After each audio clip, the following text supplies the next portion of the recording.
Hey there, how you doing? How has your day been, or how is your day going? Hi, my name is Kofo and I am a life coach. In my last video, I talked about anger. I am angry. A lot of people around us are angry for one thing or the other. So I talked about a part where you have to let go of whatever has annoyed you. So you may need to go back to that video and look at it. Now in this video, I'm going to be talking about forgiveness. Forgiveness is not something that is very easy, especially when you have been really offended and it's cut deep into your heart. In this video, we're going to be looking at practical steps of how to forgive, especially when it's something that was really, really very painful. Firstly, you must understand that you have been hurt. Recognize the hurt. It's okay to feel angry, sad, or betrayed. The next thing is to name the emotion.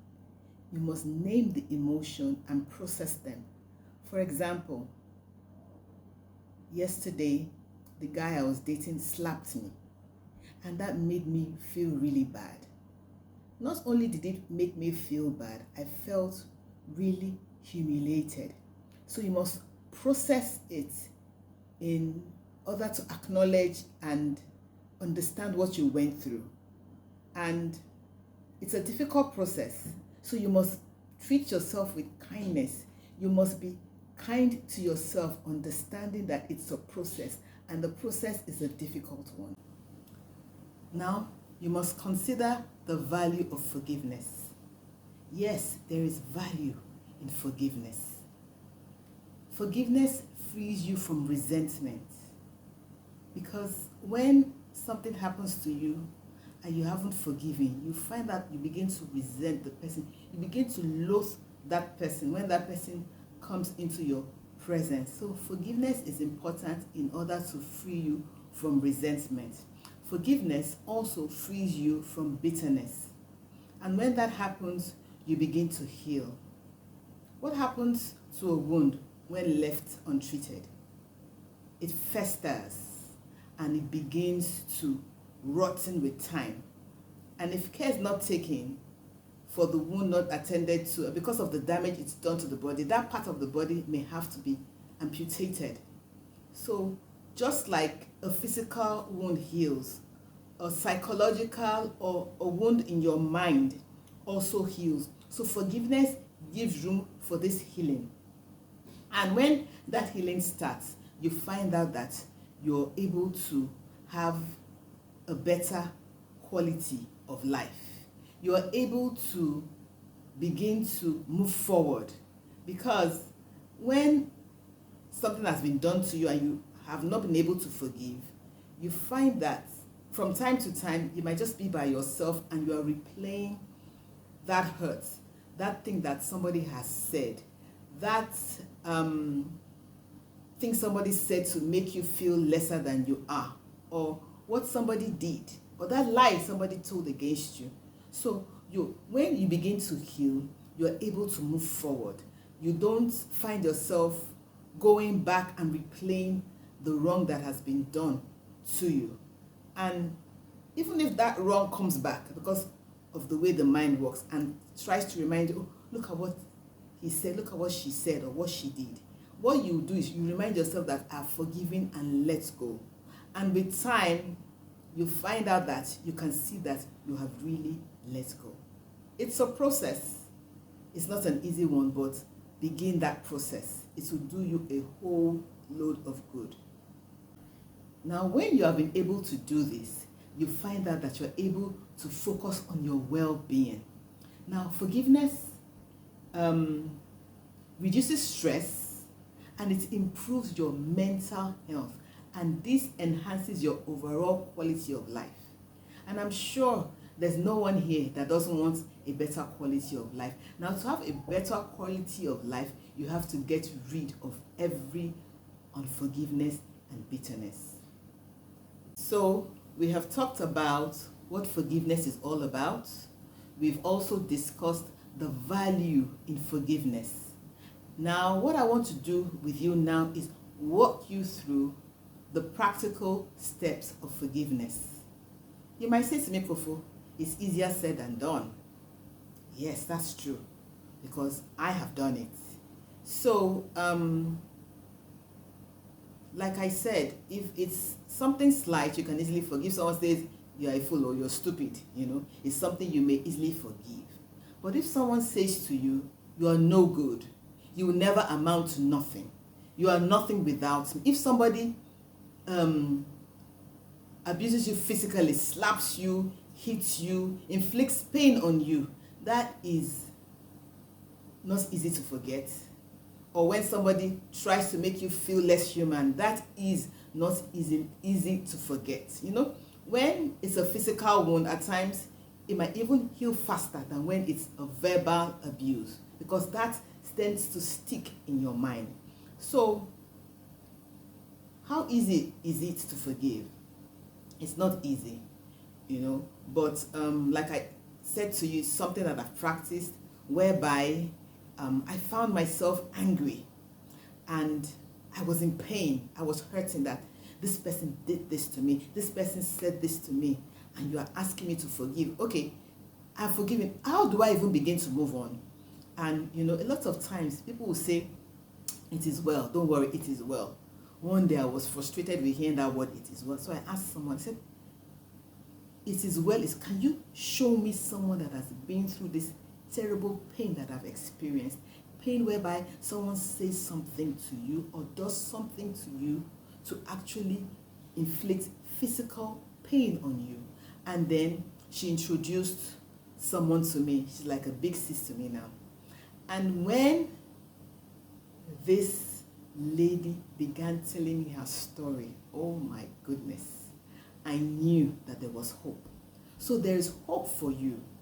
When someone has hurt you and it has cut so deep, there is hope for you. I am a live example to tell you that it is possible. So let's start from what I like to call the icing on the cake. For me, there's always an icing on the cake in every situation. So you say to me, what's this icing?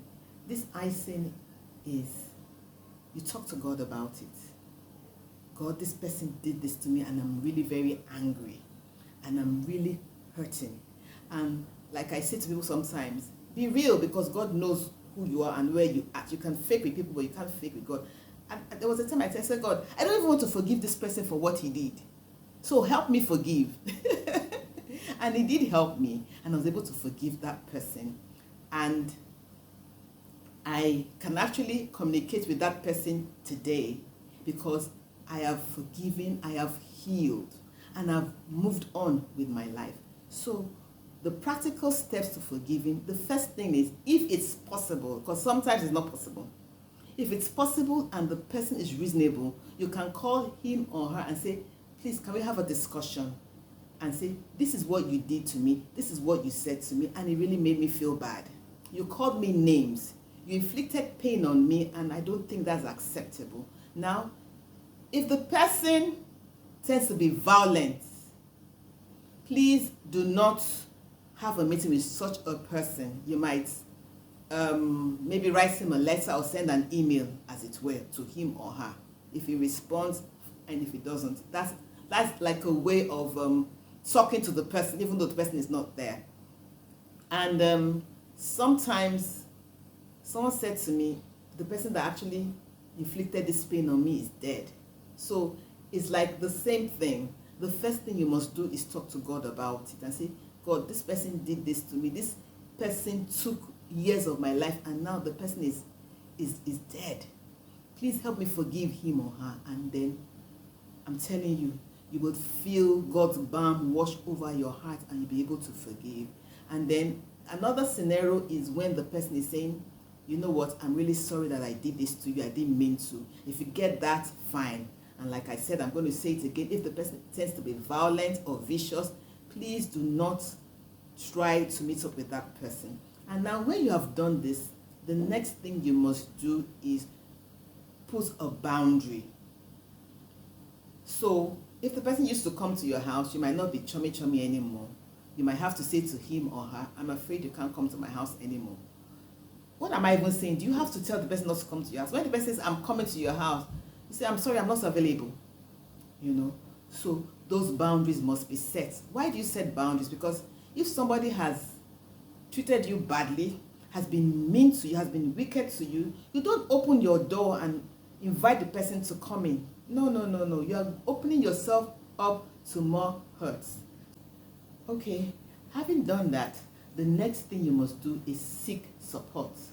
Now, the support you have must be a support that is helpful. So if you're seeking support, for example, from a trusted friend, ensure that the friend is trusted. Not just a friend, but a trusted friend. If you don't have that, maybe a trusted family member. If you still don't have that, you might seek to work with a therapist or a counselor, because you don't want to talk to somebody and they go blabbing about your issues. You want someone that's going to help you navigate the difficult process of forgiveness. Because like I said, when I was going through that hurt and I was being told this and that, I said, see, you're telling me so many things. Show me a real life example of what happened. And when I got that, it was easier for me to be able to forgive and move on. All right. And then another thing you must do is you must focus on the present and the future. You have a present life. Your relationship with other friends, with your family members and your colleagues. And you're also thinking about your future relationships, because if that friendship ends, that's not the end of having friends. By God's grace, there are other friendships out there. If that abusive relationship ends, there's still life out there. I mean, there are many stories of people that had a second chance at love after going through such a trauma in relationships of marriage. And so yeah, you're focused on what you're going to achieve tomorrow in relationships, in your business, in your career, and in whatever goals that you have in life. So what you do next is assess the situation. Look at the situation. Was it because of something you said, or something you did, or somewhere you went to? So you must assess the situation to know that if saying this or doing this will bring about this outcome, avoid it. Or if it's that the person tends to want to lord it over you, the person wants to be bossy, that's another signal you must look out for, and learn a lesson that once you notice those traits, you have to be careful getting closer to such a person. And you must also forgive yourself. Yes, it's very important. Sometimes you might even say to yourself, I forgive me for what I did. I shouldn't have gone to that place. If I hadn't gone there, that wouldn't have happened. So I forgive myself. So like I said in the beginning, you have to be kind to yourself. Forgive yourself. Forgive yourself. You must learn how to forgive yourself. In that way, it will be easy for you, or it will be less difficult for you to accept forgiveness from others as well. So you must start by being compassionate to yourself, and if you know that you did wrong, forgive yourself. So in rounding up, forgiveness is what you do for yourself, not for him, not for her, not for them. Forgiveness is what you do for yourself. It is a choice you make to free yourself from emotional baggage from the past, regardless of whether they are sorry or remorseful. If you need further clarification, or you want to have a one-on-one session with me, check the video description. Remember to like, subscribe, and hit the notification button. Look forward to seeing you next time. Have a beautiful month.